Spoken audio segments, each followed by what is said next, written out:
Hi guys, I'm doing a quick whiz through the lists for To the King that's going on this Saturday at Battlefield Hobbies. I've had all the lists in now, so that's all good. I've checked them all, which is double good. Um, so I'm not gonna do pairings now because someone always drops out last minute and then you have to do a redraw and then the whole thing's pointless. I'm also not gonna roll for scenarios now. I'll roll for scenarios on the day, I think. Um, so without further ado, let's just go through the lists. Uh, so, obviously, in descending order of Longshanks ranking, we have Mr. Goldilocks, Cameron Bell at the top, bring in Wolves of Isengard again.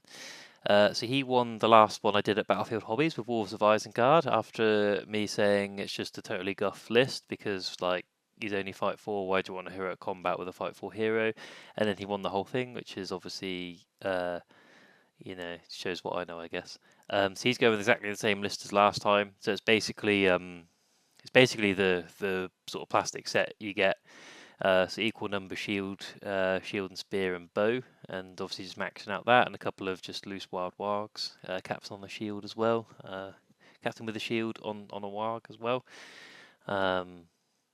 Just good list. I've recanted. It's a good list. Then we've got Richard Spencer. So he's got Army of Lake Town with Thorin's company, so it has to be led by the Master because of the FAQ, which I now know about. It's one of the small parts of the FAQ that's not relevant to me because I don't play Lake Town, so I didn't realise until I double checked it. But he's got the Master, Alfred. So obviously Alfred's going to be doing all sorts of nonsense, giving people. I think he gives people might back or something annoying, doesn't he? And then obviously Braga is just 3 might hero, which is pretty good. And then just spamming Lake Town, which obviously at low points is very good because you get the 43 models. Nori the Dwarf on Pony. So I think that's probably, I imagine, just because he had a spare 60 odd points. So just getting one of the Hobbit dwarves in. I can't remember what Nori does. I'm not sure if he's the healing one. I should have probably had my book open, but presumably Nori has some sort of synergy. I'm not sure if Alfred can give him his might back or not. What I tend to do is the night before a tournament, I tend to do all my reading. So tonight he's on the list. Figure out what he does, what his synergy with Alfred is. Our first Riders of Theoden with Charlie. So he's got Rise of Theoden Legendary Legion. So he's got Theoden. So that's with the armored horse, I think. And then he's got Rohan Royal Guard Throwing Spear, one Ride of Rohan, then Gambling of Banner, Guard of Throwing Spear, Ride of Rohan, Durnhelm, and then same here. So very low model count.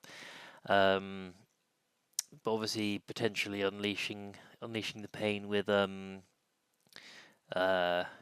the God, what is it? The death special rule. Wow. So obviously there'll be a turn where all 3 of those heroes are doing something. Obviously the Rohan Royal Guard are very good because obviously on the charge they'll be at 5/5 as well. So yeah, they can do a bit of skirmishing as well with the models with throwing spear and the riders. I suppose the only thing to watch out for is the riders being the squishy parts. Obviously, if you can kill the riders, then they're all that much closer to being broken. But yeah, that'll basically hit by like a truck or will bounce off and die. So Sonny's coming in with Mordor, so he's got Gorbag as leader. So I super duper rate Gorbag after taking the Kirith Ungol Legendary Legion to doubles. Gorbag's nasty because obviously he's fight 4 and then one of these 3 might heroes, but it's the Orcish Brawler special rule. So obviously you always put him into 2 people, and then his fight and attack scale up by 1. It's very nasty for such a cheap hero. And Grishnak's another named one I rate, just because both these guys have strike. And Grishnak's got backstabbers, so if you can get him against someone who's trapped and strike if you need to, he can be very nasty. So if he's doubling attacks, which +1 is pretty grim. Obviously, I most experienced him in the Ugluk Scout Legendary Legion, where you can get the animosity for another +1. But yeah, and then obviously Guritz for the march. and also to assist with maelstrom and reinforcement scenarios, getting, because I think you get +or -1 getting him on the board, and then once he's on the board, his friends get +or -1, so it's pretty nice. And then you've basically just got the terror wall. Obviously, the only thing that's missing um, is the Harbinger of Evil from a Wraith or something. But at low points, you can sort of see why he's gone for numbers instead. I suppose what he could have done is maybe sack a couple of models and change Guritz to a Wraith, and then had some magic and some some Harbinger of Evil. But obviously, it doesn't feel like he needs it. Needs numbers no more, so that's all good. And obviously, you got a bunch of trackers as well for shooting. So we've got our first Helm Legendary Legion. So you've got Helm on horse, you've got a solid shield wall here, 10 guard with throwing spears. Obviously the spears can double up as fighting in ranks. And obviously you got one with a banner, and then you got 2 Royal Guard on horse, again very nice. They can sort of go on strike missions with Helm, or just sort of assist the shield wall. And then you've got some points left over, I assume. So the bow and spear is quite nice, but then they're quite expensive models, because obviously they got 3 points in war gear on like a 6 or 7 point model. So yeah, that's interesting. So that's that. And then you got Alistair with Isengard. I actually can't remember this one. Oh yeah, I thought this one was weird because it's lots of orcs, which I've not really seen before. And again, this is one for my reading later. I'm not sure if the orcs have the Isengard keyword for the army bonus, which is only taking courage tests once they've lost 66%. So that's something I need to double check.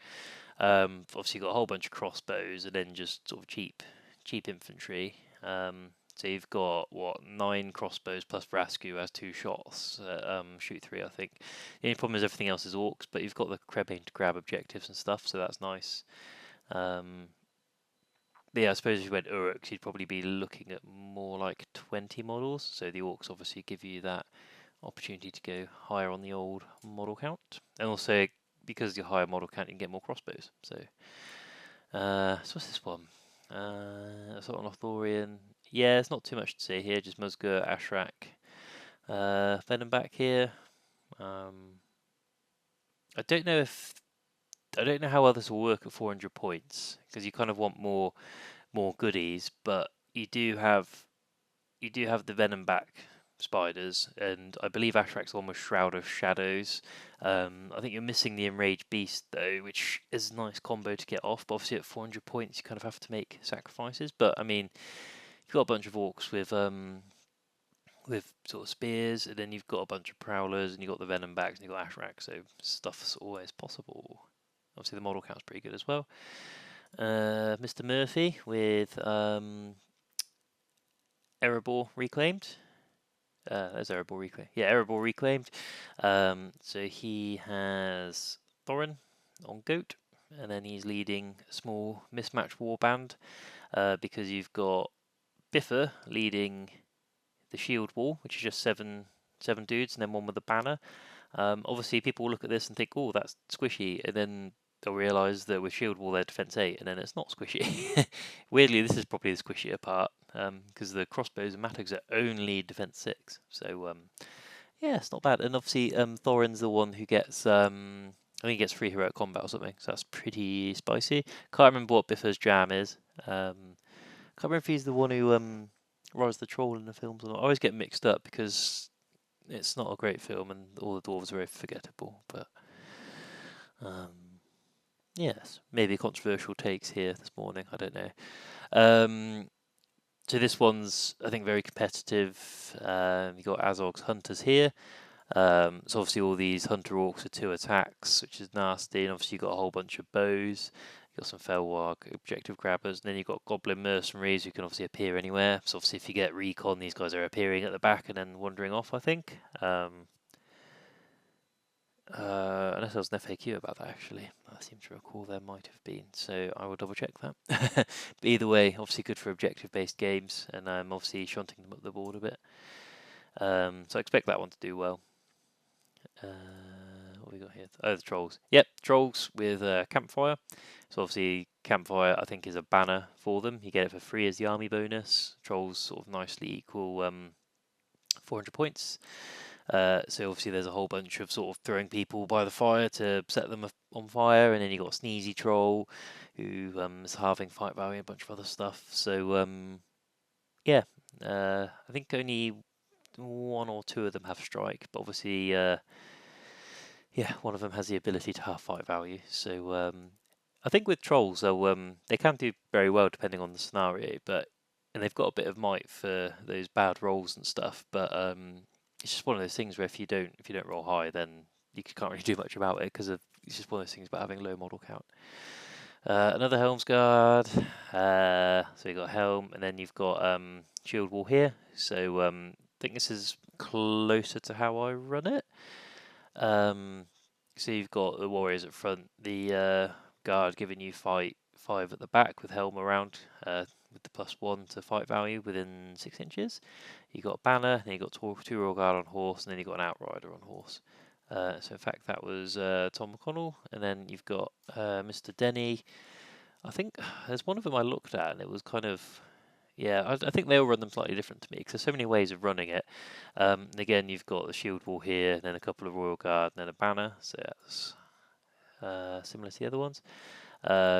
Host the Dragon Emperor. I was trying to figure out if this would be any good or not. Because obviously it's 19 models, which at 400 is not terrible, but yeah, the Emperor's going to have to do a lot of lifting, and then you could get surrounded. And I don't know. I don't know. We'll see. Because obviously it's a very good list, but I don't know if I tend to think it sort of starts getting really good at 600, but it could well do well at 400 for all I know. And obviously you've got the cataphract drum there, sort of mitigating the fact that there's no march or anything. In fact, 'cause obviously that's a free march essentially. Yeah, you got the pike block here, so I'll go to fight 5 around Big Boss Man. Same with the acolytes, 2 attacks is nice as well. Yeah, you got a bit of cav, and then some bows. I wonder if this is where the points, just how the points ended up, because obviously you've got bow, pike, and shield. Obviously, if you have a bow, the shield doesn't give you the +1 to defense, but you can still shield. So potentially they can just sort of jump on something and shoot, and then shield when they have to. So where are we? So we have yeah, we missed one. Can't miss another Helm's Guard.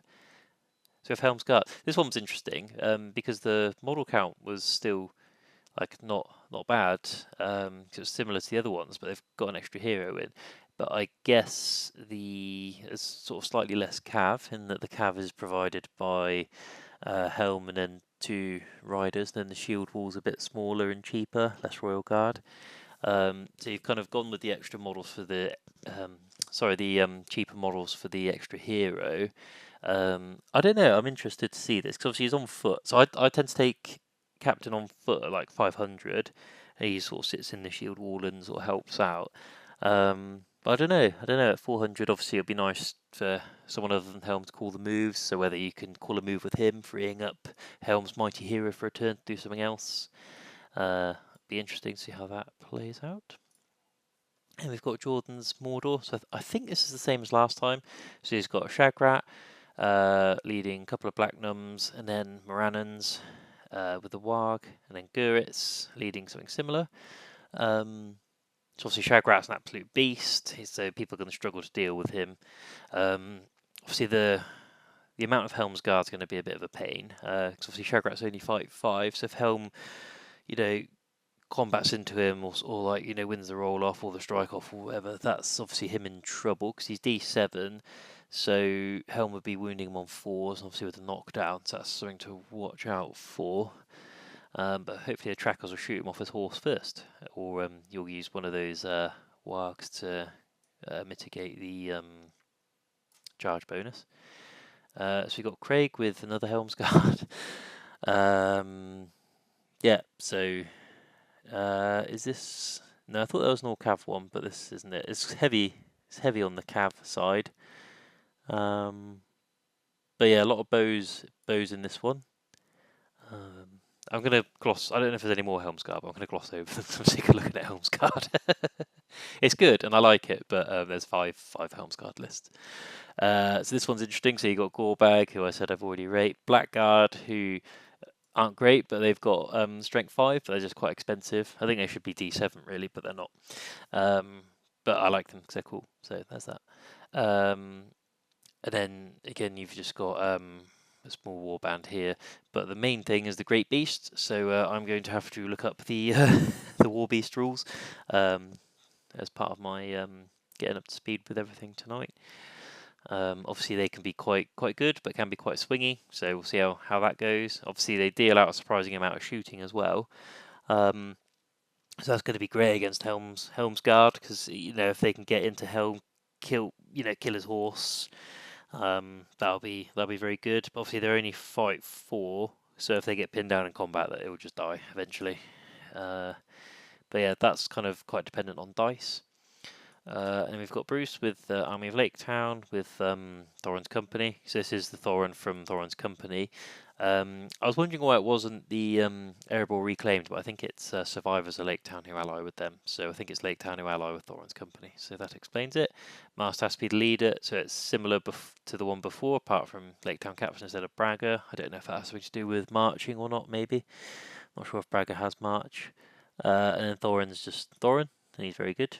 So this is the one where he's 3s everywhere as well, which is nice. No goat though is the only thing, but everything else is on foot, so it's potentially not a big deal. Mr. Rice, my esteemed colleague, with Sully Bear, and then 7 warriors with spear, 7 with bow, and then Serpent Guard.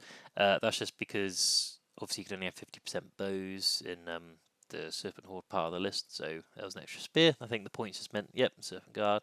Got them Hood King, who's very nice at this points level, and 2 Raiders. So again, they'll be handy with those impact hits and killing horses in particular. 2 Half Trolls, obviously you can never underestimate a couple of Half Trolls. So I think that'll do nicely. And we got Rise of Theoden. So yeah, this one was just Theoden and Aemir, but a whole bunch of Royal Guard. So this is sort of the different approach where you've got fewer heroes but more models. So that's nice. So you've got no Gamling or Dernhelm or Daewine or anything, but obviously Aemir's a beast and Theoden's also very good. Aemir I feel like he suffers with the fight 5 a lot, but obviously if he was fight 6, he'd probably well, he'd be very good, wouldn't he? Oh yeah, so we've got Nick representing Greece. I think he's our only I think probably a non-English actually. I think that's London, isn't it? Yeah. So representing Greece. So I like this one. This one was cool. So obviously, I guess you've got a fairly quick warband at the bottom. Obviously, Madril's on foot, so we'll get left behind, which is the only thing. But if they can deploy together, obviously it's not such a big deal. And then obviously he's got March, and again helps with reinforcement rolls.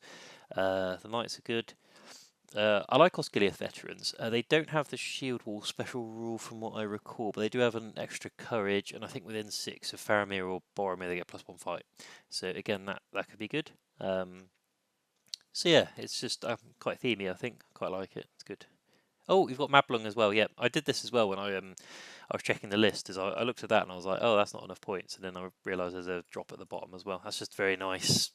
Very nice little force on its own. Just got a few rangers and Mablung. Again, I can't remember what Mablung's thing is because I know one of them has like bird calls, but I can't remember what the other one does. But yeah, I'll have a little looky at that one. So Finley's a late replacement for a dropout. So Goblin Town is kind of all as expected. The only thing is no Gollum, so that's good because Gollum's a pain in the bum. But just obviously gone for more numbers because obviously I think Gollum's 30 points and can't remember now. I think the goblins are they like 4 points or something? So you get a lot more goblins without Gollum. Obviously the king can just pick up goblins and throw them around, and he's got the sort of blubbery mass saves or whatever. So he can be scary. Grinner's decent. I think he's got strike, and then obviously Goblin Scribe to bring on more gobbos. Obviously they'll struggle against terror, and obviously once they're broken, they're a bit in trouble, especially if you can lock down the heroes. And even Grinner and I think possibly the scribe as well, not sort of adverse to running away. So if you can sort of break them and tag the heroes, then they're potentially in trouble. Or obviously there's a couple of terror lists. So what have we got here? So this is Sean, isn't it? Yes, it's Mr. Jago bringing up Clock Scouts. Um, so I think this is fairly similar to how I run it. You just obviously got Ugluk, Malhir, Grishnak. Not maxing out the bows, but obviously preferring some shields. I think the problem is if you bring, because there's a school of thought which is max out bows, because obviously bows are good and moving 4 and shooting a bow is nice, but equally just being that D4 can be a pain in the bum against bows in particular. So yeah, that'll do well. And obviously you get the Marauder upgrade free with all the Uruks, so they're moving 8. You get Animosity, so if an Orc and Uruk are in the same combat base contact, you get +1 to wound, and then they got Woodland Creature. That's all very nice. Yeah, I'm trying to remember how I run it at 400. I don't know if I tend to add a few more Orcs or not. I can't remember. But I think with 8 Orcs total, that's enough to get the Marauder off where you want it. And yeah, 29 models is not bad at 400. So you've got Ruth bringing trolls. I've already talked about the trolls, but yeah, 2 trolls. Boop. And Ruth was first to submit her list, so brownie points. So at the moment we're on 31 players because Joe Gonzalez dropped out, which is big sad times. Although he did bring Azog's Hunters, so possibly not the worst thing because Joe obviously just probably going to win the whole thing. So this is, if I have to play, this is my ringer. I'm just bringing 4 hunters. That'll be good. 3 hunters.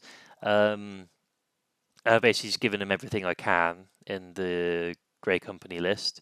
I took Grey Company because you get Andril for free. So basically, with being a ringer, I think there's a fine balance between, because I'll basically just play the whole day, but then drop out at the end, so that I sort of go to the bottom. But I still sort of basically act as a player to give people games. I don't really believe in buys because you come here to play, and even if you're like, oh great, I get a 12-0, it's just like, well, I think I'd have just rather played. And also it skews the results because if you're last and then you get a bye, then it'll shoot you back up to the top. So it means that if you're on track to spoon, then you get a bye, then you won't spoon. So I like this, and it's not awful. Like it can win games, I think, definitely. So I don't want to take something super sweaty if I'm just being a ringer, but I'm also not going to bring something just going to roll over and let whoever it is just 12-0 me. So certain scenarios I'll do well, and obviously basically he's using Legolas to power up Gimli, and then Gimli and Aragorn go and whack stuff. Legolas probably dies, but then that's fine because it doesn't break me. So you have to kill, Legolas and then Aragorn or Gimli to break me. And I'm obviously wounding stuff on 4s and Elven Blade, so it's all very spicy. Miles is bringing Felbeast to Mirkwood.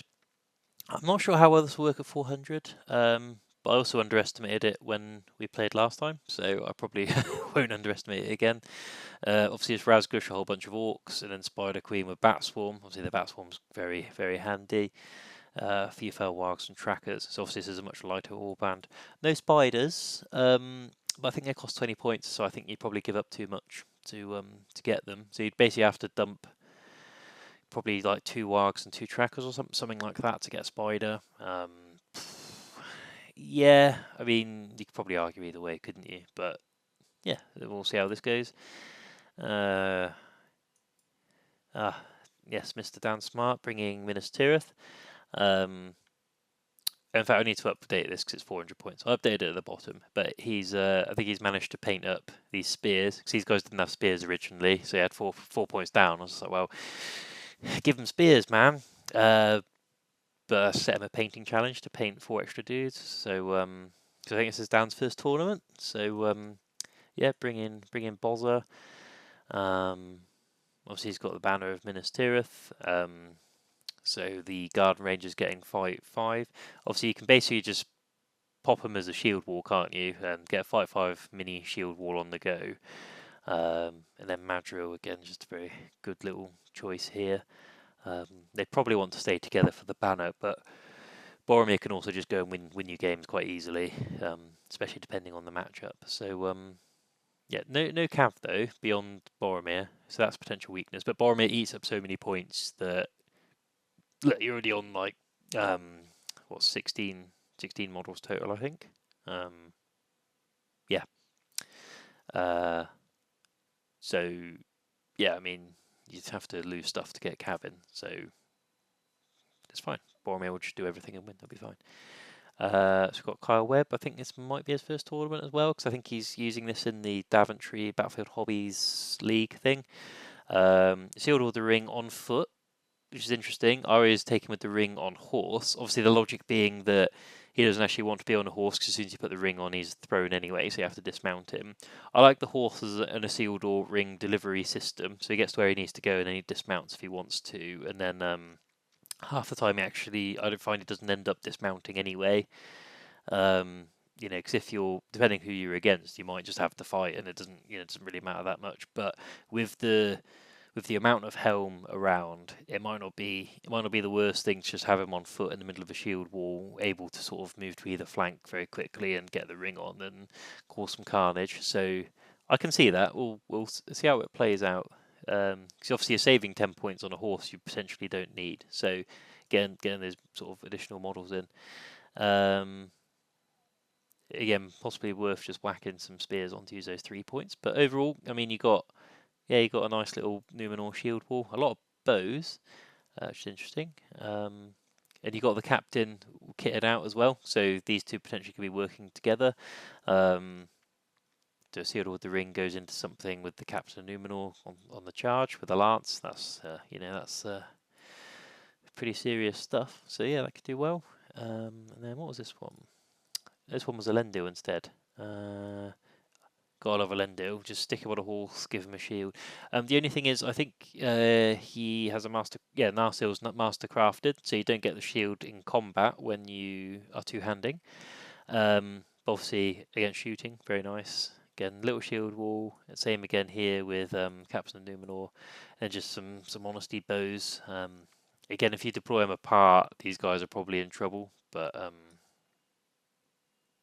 yeah, but then Elendil can sort of run in and help out. Another host, the Dragon Emperor. Yeah, I thought this one was unusual because you got Brogear, so obviously foregoing the drum and any cataphracts and acolytes, and not putting pikes on everything, so you're going to struggle to go 3 deep too often, although you've got a few spare pikes to sort of put in when you need. But Brogear, so obviously he's got, what has he got? Tremor and Blade Wrath, I think. So Blade Wrath would be very handy on Big Chungus, and then yeah, Tremor's no joke if you can sort of line it up right. Then we've got Riders of Theoden. So this is all hero, I think, apart from one rider, presumably just how the points worked out. So you've got Theoden. Theowine's got good synergy with Theoden because he gets a free combat to go and try and join Theoden's combat. 2 captains on horse. I think if it was me, I'd have been tempted to get rid of that rider, change one of these to, even if it's just Elf Helm, that's possibly better.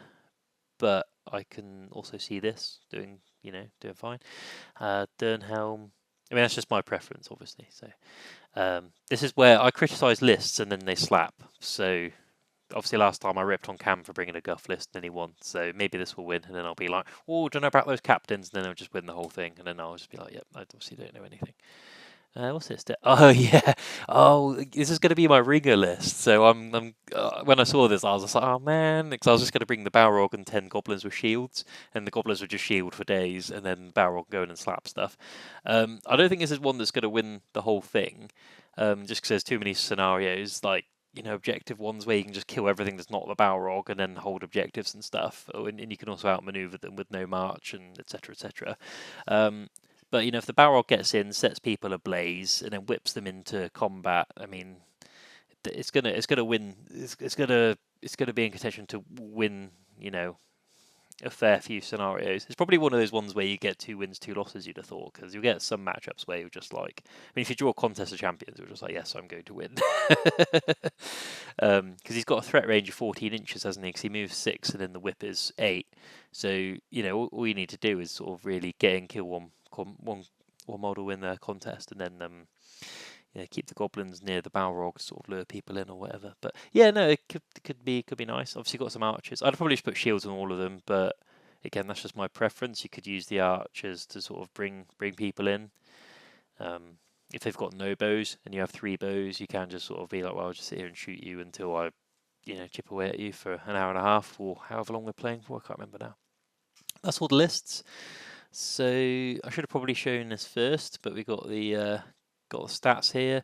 So we got 5 Helm's Guards, and then 3 Riders of Theoden as well. So 8 out of 32, which I believe is a quarter, if my maths is correct, are bringing Rohan. Which is interesting because I rate Helmsguard at 400, but then I rate a whole bunch of other stuff at 400. Because the other stuff, we've got a pretty good spread, to be honest. There's nothing. We've got a couple of Minister, a couple of Lake Town, a couple of Dragon Emperors, a couple of Trolls and Numenor. That's kind of, we've basically. Oh, and Mordor. Mordor's obviously you always get loads of Mordor because it's such a massive list that you can do totally different stuff. So that's not surprising. So I think it's just everyone seems to have gone for Helmsguard or Riders, which is, again, interesting. So I didn't think Riders were great at 400, but again, I could be wrong. I thought Helm's just a lot better, but again, I could well be wrong with that. I tend to think, again, like 600 plus. Riders are very good. Yeah, it's kind of interesting to see no canned because I think canned are quite popular at low points at the moment, seemingly. Yeah, and only 1 Ugluk Scouts. Again, that was a bit surprising. I'm probably a bit prejudiced because I like Helmsguard and Scouts at 400, so they're kind of my go-to if I'm just not being creative at all. What else was I surprised not to see? I thought I might just bring Sauron for the lols, but I guess not. I was thinking about that for my ringer list as well, but I just think that would not be funny if it's just contest of champions, just put Sauron down. I was expecting more Vanilla Isengard actually. We've only got one, but Vanilla Isengard seems quite popular at the moment. Whether you get Lurtz and Vrasku, we've got one Lurtz and Vrasku, but with a bunch of orcs. I was expecting to see one with a bunch of Uruks. I think we were going to see one. I think Jordan had one, then dropped out, so that might explain it. And again, I don't know why I was half expecting to see some Dale, because Dale's all right at low points, but yeah, nothing too unexpected. So yeah, I guess that's it. So I've got some reading to do today in preparation. I tend to read the rulebook cover to cover, and then read the FAQs, and then read specific models that I've noticed that I can't remember what they do. So I've got some reading to do tonight, and I'm going to go and set some tables up. So I think last time I did all the tables the morning of, and that was incredibly stressful. So let's not do that again. So I'm going to head over later tonight, and even if I can set a path, that would be super duper helpful. Well, set a path and just leave all my sort of stuff there. Because I think I'm providing 10 tables worth of terrain, and then I think hopefully the shop will have 6. I should have 6 tables worth, so that should be all good. Obviously, I can stretch to more tables if I need to, but yeah. So that's all in hand, and yeah, I'm going to also set up, I think, some sort of voting system for most sporting and best painted. I think I'm going to do some Google Forms and put them on the event page and see if that works, because I don't really like going around with a pen and paper and then sort of totting up 32 votes, for sporting and painted near the, and basically the problem I had last time was painted's fine, you can get that in early, or you can even get people to hand it in at the end of lunch, really. But most sporting, because what I hate is I've been to tournaments where, most sporting you wait till the end of the last game, which is fair enough, but then there's just sort of, 15-20 minutes of just tallying stuff up, and it's just a bit of a pain when everyone's like, oh, I've done my game, I want to go home. So last time I sort of did it a bit early, where I was just like, with like half an hour left, because you get a sense of whether that opponent's sporting or not, so you kind of don't need to play the entire thing to realise. But then a few people were like, well, I don't know because I haven't finished the game, so kind of prejudices the last opponent, I guess. But I'm going to try this vote thing online on the event, just because if everyone can sort of finish their last game, spend all about 5 seconds, just put in a vote in, then if that saves everyone time and it just tallies it up automatically, then it means I can sort of wait 5 minutes after the last game, check the Google form, guy at the top, wins. Perfect. So I'm going to try that. And then I know someone was saying about not having a timer visible. I have the Longshanks timer on, and obviously it will be keeping to time, so people can have the timetable in front of them. But I might have a look tonight and see if there's anywhere obvious to put a laptop with just a timer on a big screen. I don't really know if there is, to be honest, but I'll see what I can do. But other than that, it's just sort of checking your phone, or if you really want to have the Longshanks app open. But I mean, it's just sort of having a watch, really. Um, yeah, and I remember last time I was sort of reluctant to shout out for some reason, but I've been practicing on my sort of dogs and baby, so I'm really good at shouting at people now. So I might just sort of have the confidence just to shout out when there's like 10 minutes left and stuff. So I think that was the main feedback from last time. I think a few people were sort of complaining about my weather top board, but I'm bringing it back because I like it. So I spent so long making it, and it's only an 80, so it's kind of more relaxed and themey. People are gonna play on my weather top board, and I'm gonna watch people play on my weather top board, and it's gonna vindicate all the hours I spent on it. But anyway, I'm gonna shut up now. I shall see you guys tomorrow.